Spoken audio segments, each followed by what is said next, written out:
Good morning. Happy Wednesday. Hope you've got a good cup of coffee with you. This is mine. Flavor for the morning is Dark Magic, one of the Green Mountain coffees. So several weeks ago, ended up getting drawn into a little bit a conversation on Facebook about the law, the Old Testament law, and like what was the law and how much that applies to us now, and all those sorts of questions. And somebody asked me to do something about the law. And so you know who you are out there that asked me to do it, and so here it is. I'll take a few minutes this morning and talk about the law, what it is, how much of it applies to us now as Christians today in 2020. And this is going to be short and bare bones, but I hope it'll be helpful nonetheless. So what is the law? By the term law, we really are referring to two different things in the Old Testament. First, we're talking about the first 5 books of the Bible: Genesis, Exodus, Leviticus, Numbers, and Deuteronomy. They are collectively referred to as a Torah. It's a Hebrew word which means instruction, can be translated as law. So the first 5 books of the Bible, Genesis, Exodus, Leviticus, Numbers, and Deuteronomy, are collectively known as the Torah. They are traditionally ascribed to Moses, though we know that Moses did not sit down with pen and parchment or whatever they had then and write all 5 books. There was obviously some adding in that took place over time, but they are traditionally ascribed to Moses. By Torah or by law, we also refer to the actual commands that are contained in the 5 books. These 5 books also contain a lot of history, all of the stories of Abraham and Isaac and Jacob, all of that we find in Genesis is there. All the story about how God delivered his people from bondage in Egypt is there. But also in here are these instructions, which are the law. So the law is the first 5 books. The law also refers to the commandments that are contained inside it. The law was and still is cherished by observant Jews. The law was cherished. Psalm 19, the law of the Lord is perfect, reviving the soul. I think we as Christians don't quite appreciate it well enough.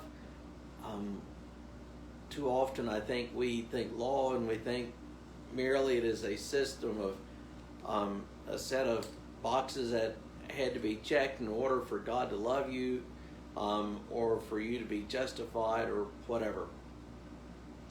But the law was something that observant Jews, faithful Jews, cherished and loved. Also, the law is what set them apart from other peoples. The law contained their covenants. The great covenant with Noah, with the rainbow. The covenants that God made with Moses. The promise and the covenant to take them to the land of Canaan out of Egypt. All of these are found in the law, and the law is something they loved and cherished, and they would begin to read all of their history through the lens of the law. In the law had a lot of commands that were intended to identify the people, set them apart from the other nations around them, which takes us to all the food restrictions.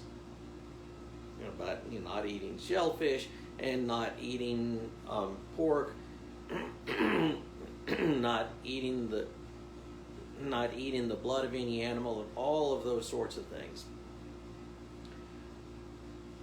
The law contained a couple of portions that are pretty significant. One is in Leviticus chapter 17 through 26, what's commonly called the Holiness Code. Those 9 chapters, very staccato, rapid fire regulations and instructions that sort of establish what it is to be holy. And also in the latter part of Deuteronomy, say chapters 28, 29, we have stipulations for the covenant. God gives the covenant and says, here are all the blessings that will follow if you obey the covenant. And then here are the curses that will follow if you don't.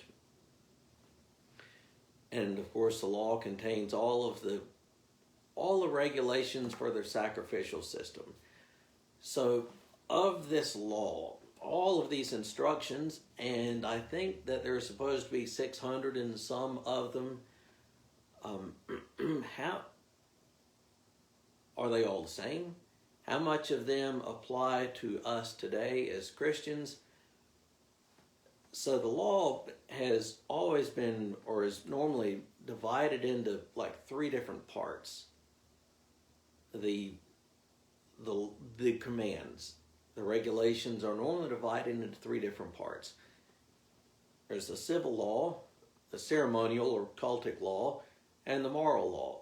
Civil law, those are the things that regulated their society, the things that would set them apart. So, the civil law for them would have been the dietary restrictions that were intended to set them apart from the other peoples around them. Civil law would have governed, say, masters and slaves, would have set particular punishments for particular violations of the law, sins. So that's the civil law. Then there's the cultic or ceremonial law, which was all of the worship stuff, all of their sacrificial system. There were a number of different very important feast days that are described in the law. The methods for atoning for sin by the use of animal sacrifices described in the law.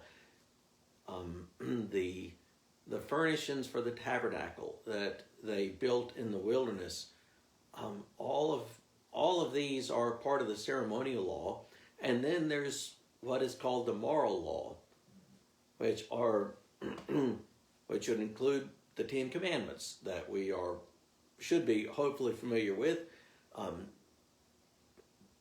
All the prohibitions against murder and theft and sexual immorality, and all of the positive commands to protect widows, orphans, aliens in your midst. Pardon me. So all of those are the moral law. So in general now, we recognize that the civil law doesn't really apply to us. A lot of the civil law was applicable really and intended strictly for that situation. We don't live in ancient Israel, so their exact punishment for murder or theft or idolatry doesn't apply to us. Of course, we know that the dietary restrictions don't apply to us because Gentiles are grafted in. The ceremonial law is Christ in his atonement, in his death, sort of completed the ceremonial law. We don't need animal sacrifices anymore. We don't need all of the instructions for how to build our tabernacle anymore because Christ is our high priest. Christ is the perfect sacrifice for sin. But the moral law is still valid. The moral law is still valid, but certainly not valid in terms of a set of regulations that we have to obey in order to be saved. We know that our salvation is by grace through faith. So how do we look at the law?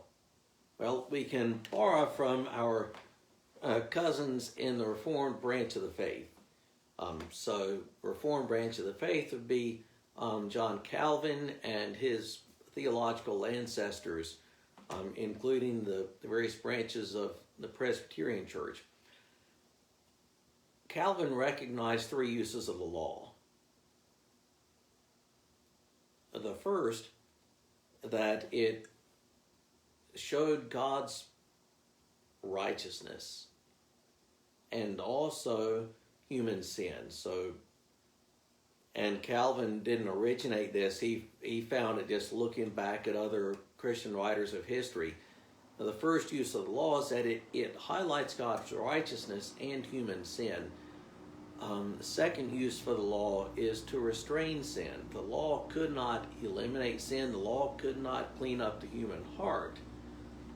But the law restrained it. The law restrained sin and restrained evil. Evil was restrained, even if it could not be eliminated, it was at least limited by the presence of the law. And the last use of the law is one that is very pertinent for us. It's very pertinent for us as Christians. Even if we do not have to obey all the regulations, check the boxes, the law still is a guide to what God's goodwill is. It serves as a guidebook to what God's will is. So we can know in reading the law, particularly the moral portions of the law, what God's will is. We know from reading the moral portions of the law that honesty God values, that God abhors murder and theft. From the moral portions of the law, we know that we should not exploit widows, orphans, aliens in your midst. That's the moral portions of the law. So even though we don't have to check the boxes in order for God to like us or to be saved, the moral portions of the law do serve as a guidebook to what God's will is. And some of this, in terms of how the law applies to us, is even found in the New Testament. In Acts 15, there was a large council in Jerusalem. A large council was held in Jerusalem about what to do with all these new Gentiles that are coming into the faith. Do they have to follow do they have to follow the law? And in particular, do they have to be circumcised? And the decision of the church leaders of the Council of Jerusalem was that they should abstain from meat that had been sacrificed to idols and abstain from sexual immorality. So, in other words, you don't have to follow the law, but don't practice idolatry and don't practice sexual immorality. So even there's this understanding that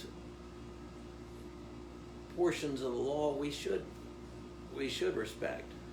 The first chapter of James tells us that religion that is pure and undefiled before God the Father is to visit widows and orphans in their distress and to keep oneself unstained by the world. A religion that is pure and undefiled before God the Father, visit widows and orphans in their distress, going all the way back to the law of old. Look after the widows and the orphans and keep oneself unstained from the world, which means, yeah, you're living in the world, but don't adopt the world's mores, the world's morals. So that is, in a very brief nutshell, what the law is. That is a very brief nutshell, and just to recap, the law, the Torah, the good Hebrew word for it, the Torah, that term means instruction. It is the first five books traditionally ascribed to Moses: Genesis, Exodus, Leviticus, Numbers, and Deuteronomy. And Torah also refers to all of the commands and instructions contained in it. And no, we do not have to follow all of those commands, a rigid check the boxes, but the law can still be a guide for us. It can still be a guide. Okay, what does God value? What does God value? Which can be very useful in any sort of decision making that we have to do in assessing our own lives. What does God value here? What is God's will? So anyway, I hope that's been helpful for you, and have a great Wednesday, and I'll see you next week, and we'll talk about Thanksgiving a little bit next week. Have a good Wednesday.